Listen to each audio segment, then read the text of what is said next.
If you look at question number 1 and number 2, do they look ugly? Sure they do. Okay, I would not blame you if you say they're ugly. I would not say you discriminate them. It's not my favorite either. Okay, now, and this is the part I will need your 100% of your attention. I don't care what you do. Look at this. It's easier to get it now and practice it.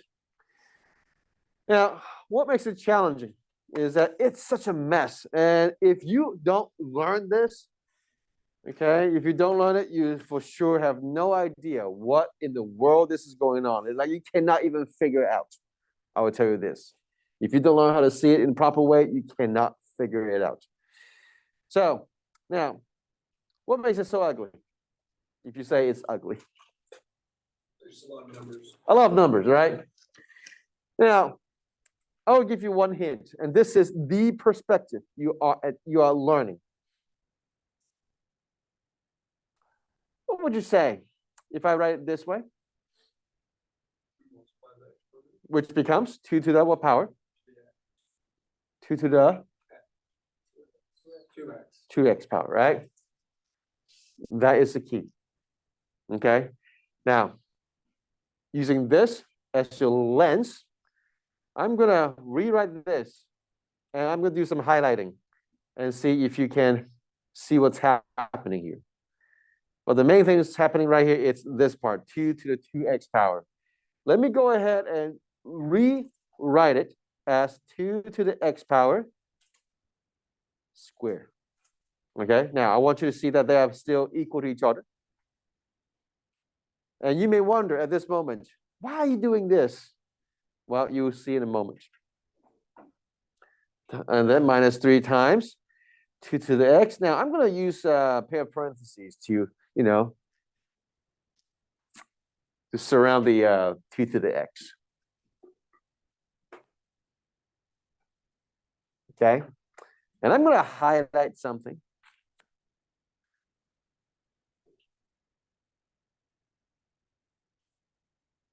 Right here.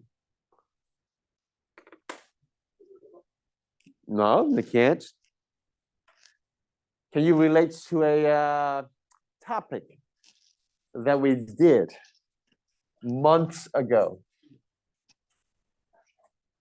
Quadratic equation.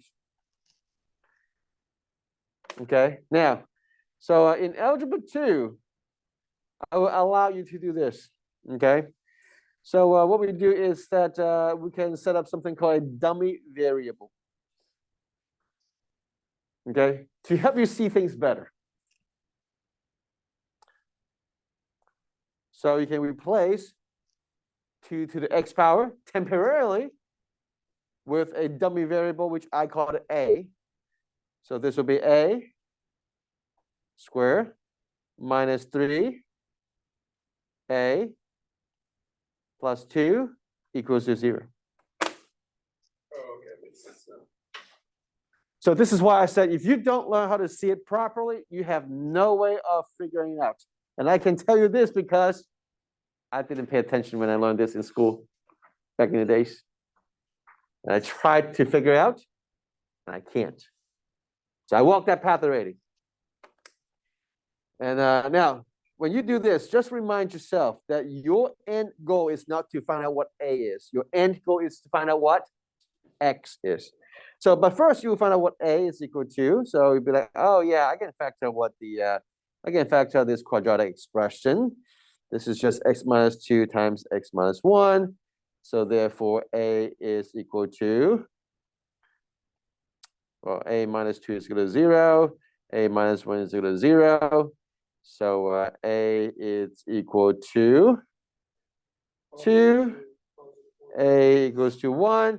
And once you have this, remind yourself, you are trying to find out what X is ultimately. So you bring the 2 to the X back to the play. So we say, oh, 2 to the X is equal to 2. What is X? X must equal to 1, because 2 to the first power is 2.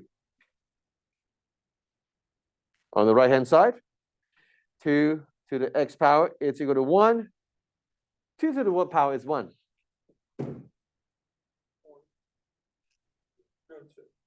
0. 2 to the 0 power. It's 1. So that's how we find our solution.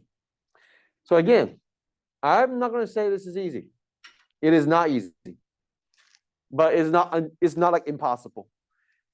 It's time to adopt some new perspectives. Okay, you can see how we can incorporate exponential functions in the context of quadratic equations.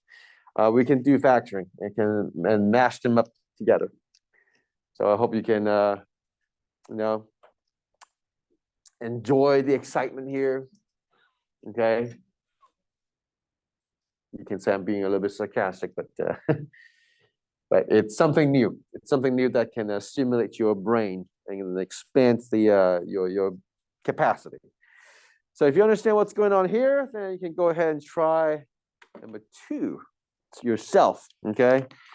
See if you can handle this, and I will catch you up in a couple of minutes. Okay, go ahead, try it out. How would you look at number 2 properly? Okay, what's the dummy variable that could make your life a little bit easier?